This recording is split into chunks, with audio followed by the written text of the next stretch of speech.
vie, vous pouvez découvrir des mines d'or importantes et qui vont changer totalement votre vie. Les temps difficiles et les crises renferment en elles des potentialités immenses. Nous pouvons apprendre beaucoup de choses par les temps difficiles.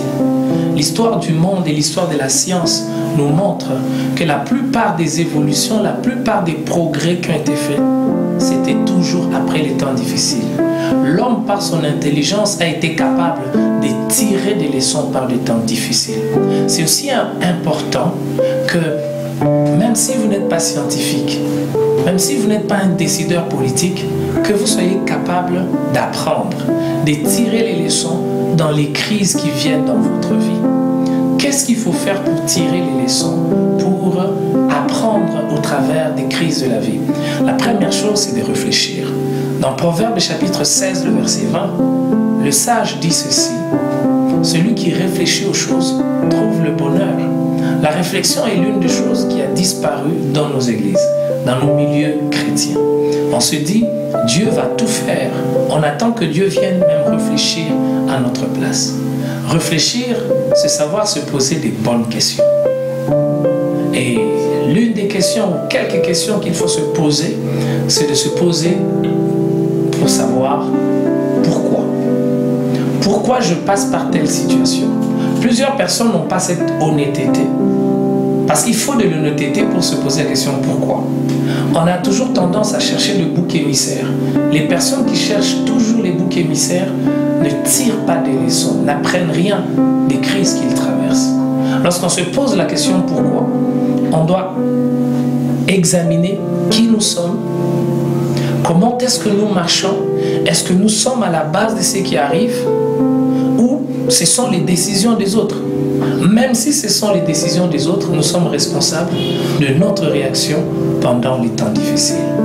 La deuxième question que l'on doit se poser pour apprendre lorsqu'on réfléchit, c'est comment.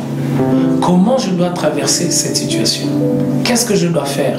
Quels sont les aménagements que je dois apporter dans mes habitudes, dans ma vie, dans ma manière de dépenser les ressources que j'ai? Et comment je dois faire pour m'en sortir de cette situation? La troisième question que l'on doit se poser, c'est de se dire, qu'est-ce qui doit changer après ça? Après chaque crise, après chaque moment difficile, il faut nécessairement que les choses changent. Celui qui ne change pas après une crise est susceptible de repasser par la même crise. Lorsqu'on s'est posé ces bonnes questions, on doit aller vers les sources qu'il faut pour avoir les bonnes réponses. On peut se poser des bonnes questions, mais chercher les réponses au mauvais endroit. Nous devons aller premièrement vers Dieu pour avoir les réponses qu'il faut. Deuxièmement, nous devons aller vers l'histoire. L'histoire nous enseigne beaucoup de choses. Très peu de personnes regardent à leur histoire. Si nous ne regardons qu'à notre histoire personnelle, à votre histoire, même en tant que peuple, en tant que nation, on tire déjà beaucoup de leçons lorsque nous passons par des moments difficiles. Troisième source, c'est les livres, la lecture. Il faut lire des très bons livres.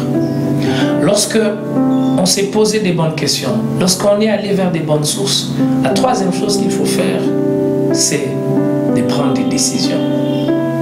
Tout ce que vous apprenez dans les crises ne valent rien si vous ne prenez pas de bonnes décisions. Il faut être capable de prendre des bonnes décisions et le changement sera le bienvenu dans votre vie. Que le Seigneur vous bénisse.